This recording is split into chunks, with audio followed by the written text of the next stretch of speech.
السلام علیکم. زه یم ستاسو ورور ستاسو ملګری شکیل خان. روژه به څه سره ماتیږي؟ یعنې څوک چې په روژه کې بیمار شي او هغه ډاکټر له لاړ شي او ستن ورته وکړي نو هغه سره روژه ماتیږي که نه ماتیږي؟ او یا څوک چې الټۍ وکړي د هغه سره روژه ماتیږي او که نه ماتیږي؟ او یا څوک چې په نهبرو کې اوبه یا روټۍ وخوري د هغه سره روژه ماتیږي که نه ماتیږي؟ نو ویډیو د اخره پورې وګورئ او د خپلو ملګرو سره یې ضرور شیر کړئ، ځکه چې مولانا ادریس صاحب یو ډېر ښکلی بیان کړی دی. نو راځئ ویډیو سایډ لزو، ویډیو د اخره پورې وګورئ او د خپلو ملګرو سره یې ضرور شیر کړئ. یو څو مسلې درته د روژې ویم. یو خو ما درته تېره جمعه ویډیو هم درته ویم چې دا روژه د پېشمني لږ مهرباني کوئ، په وخت باندې پېشمني بندوئ. ډېر خلک چې هغوی بانک سره اوبه څښي. ما تېره روژه هم د جمعه ویلي بانک خو په سبا کې ویلي کېږي، د سبا د خطو نه پس بانک ویلي کېږي. نو د سبا د خطو نه پس چې د اوبو څښلې نو روژه دې لاړه برباده دې کړه. اوس خو نن سبا نقشې لګېدلې په دې جوماتونو کې ځای په ځای یو نقشه ځان سره کور کېدې، یا د ورځې په جومات کې ګورئ خپل ټیم معلوموئ، د دې مطابق فیصله کوئ. دویم دا دي ډېر خلک دا تپوس کوي په روژه کې لمبل روژه ماتیږي که نه؟ په لمبلو روژه نه ماتیږي. که څوک لامبي د غریب تږی دی یا مثلا وجود ته تکلیف ته او دی اولامبي یا د بل ضرورت ته وجه نه لامبي، هېڅ نقصان نه راځي. صرف دومره د فقهاو یو جزیه لیکلې ده که یو سړی د تندو د ختمولو دپاره په اوبو کې غوټې وی نو مکروه دي. پرېږده چې لږه یو پوټې تنده دي وي چې ثواب دې زیات شي. هم دا تنزیحي مکروه دي، نقصان پې روجې ته نه رسي. بهر کیف روجه پې نه خرابېږي که یو سړی لامبي، که یو سړی سر غوړ کړي په دې هم روجه نه خرابېږي. اگر چې بعضې سړی سر غوړ کړي نو په دې حلق کې د هغه غوړوالی محسوسوي، یا سترګو کې رانجه واچوي نو په دې حلق کې که دې داسې ناري کړي او خراج کې راوغورځوي نو په هغې کې د رنجو هغه اثر راځي. په دې روجې ته فرق نه راځي. ښه سر غوړولو باندې یا په سترګو کې دارو واچوي یا په سترګو کې رانجه واچوي، دې باندې روجې ته هېڅ قسمه فرق نه راځي. که په یېره چا څوک خوړل روجه پې نه خرابېږي. او که چا خوړل په یېره چا خوړل نو ته به ورته یادی که به نه یادی؟ نو فقها وایي که سړی مضبوطه ورته یاده که یا لکه روجه دې ده.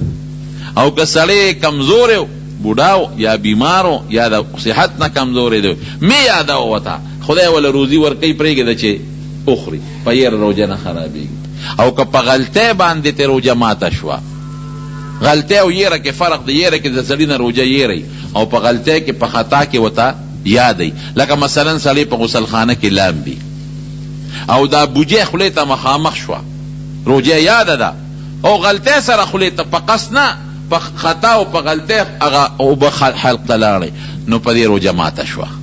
خو صرف یو روجه به نیسي، کفاره پې نشته، ځکه د قصدن دا کار نه دی کړی.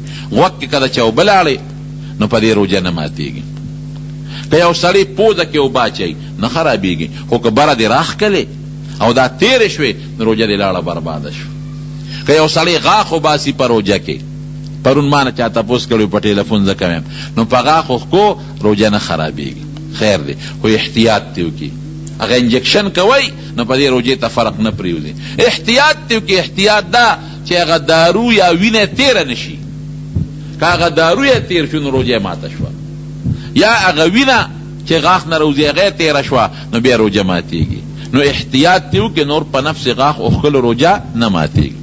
که د یو سړي لوګی تیر شو، په لاره روان دي چا خشاک بل کړی دی، لوګی هغې بې اختیاره تیر شو نو په دې روجه نه ماتېږي. او که قصدن یې لوګی راښ کړه لکه سګرټ نو روجه یې برباده کړه، روجه یې ماته کړله. که د یو سړي دوړه تیره شوه روجه پې نه ماتېږي. که یو سړی د مسالې کار کوي او د هغې هغه دوړه یې تیره شوه، یا د دارو درملو کار کوي، یو حکیم صاحب کیپسولو کې دارو بندوي او د هغې هغه دوړه یې تیره شوه، یا یو ښځه ده او په چج باندې هغه دانې پاکوي او د هغې دوړه یې تیره شوه غیر اختیاري، په دې روجې ته نقصان نه رسي. خو یاره احتیاط ته کوي، په روجه کې د دې څیزونو نه ځان ساتي. انجکشن باندې روجه نه ماتېږي، که د مټ دی او که د رګ دی او که ډریپ ولې نه دی. دا د علماو فیصله د مفتي شفیع صاحب رحمت الله علیه د ډېرو ډاکټرانو نه او د علماو کمیټي کې نولې او په هغې کې فیصله کړې ده.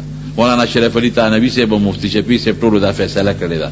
نو په انجکشن باندې د رګ یو انجکشن چې د ملا دي تیر کې ووایي د ملا په دې تیر کې هغه نیغ په نیغه مازغو ته رسي نو په هغې روژه ماتېږي.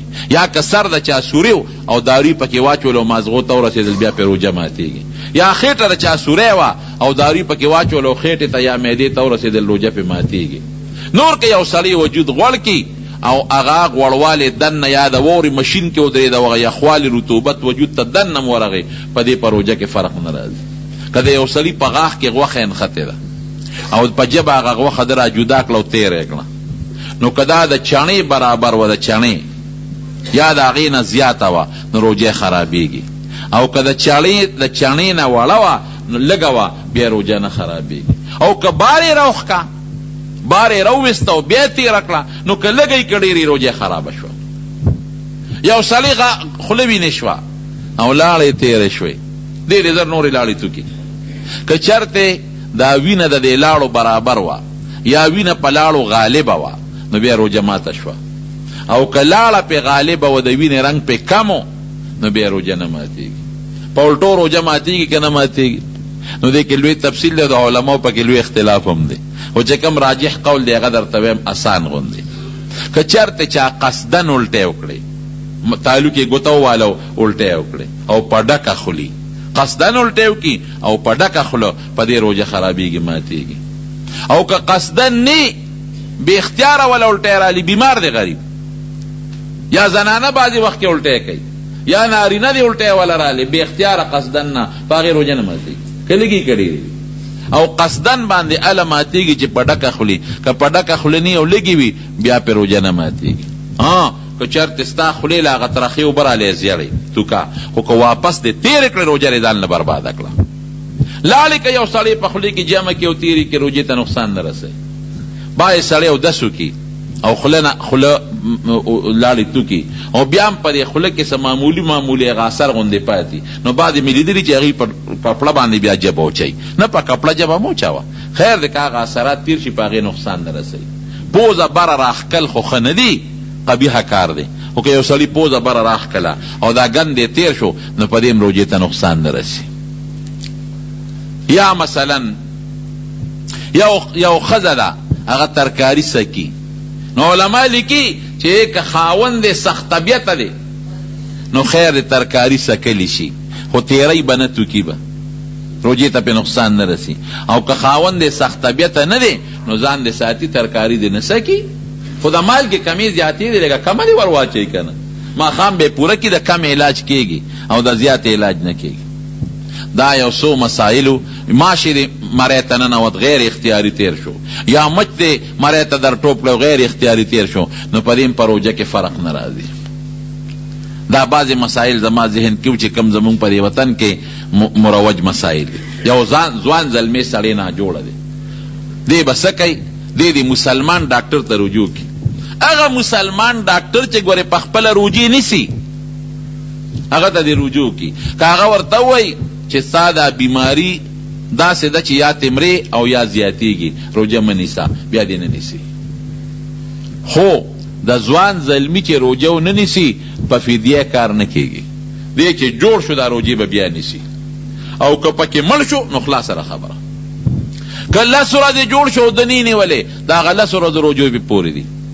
او که بلکل اډو جوړ نه شو په دې بیمارۍ کې مړ شو سم نشته او بوډا سړي که روژې ونه نیولې نو په بوډا سړي فدیه شته ابا د یوې روژې فدیه ورکوي. د یوې روژې فدیه څومره ده؟ یوه سرسایه په کم 2 کیلو اوړه یا د هغې قیمت په کم 2 کیلو اوړه یا د هغې قیمت دا د یوې روژې فدیه ده. خو ګورې که چا د سار نه روژه نیولې ده او قصدن یې ماته کړه ویې خوړه یا قصدن بیبي ته ورنږدې شو یا قصدن یې اوبه وڅکلې نو د هغې بیا 80 روژې کفاره ده. دغه به هم نیسي او 80 روژې به نیسي بیا ګرانه خبره ده. نو دا د روژو متعلق څه بعضې مسایلو درته مې ذکر کړل. کوشش کوئ چې په روژه کې الله راضي کړي. ډېر د برکت میاشت ده. عبادت پکې وکړئ تلاوت پکې وکړئ ختمونه پکې وکړئ ذکر پکې وکړئ درود شریف پکې ووایئ او د غیبتونو او دې څیزونو نه پکې ځان ساتئ.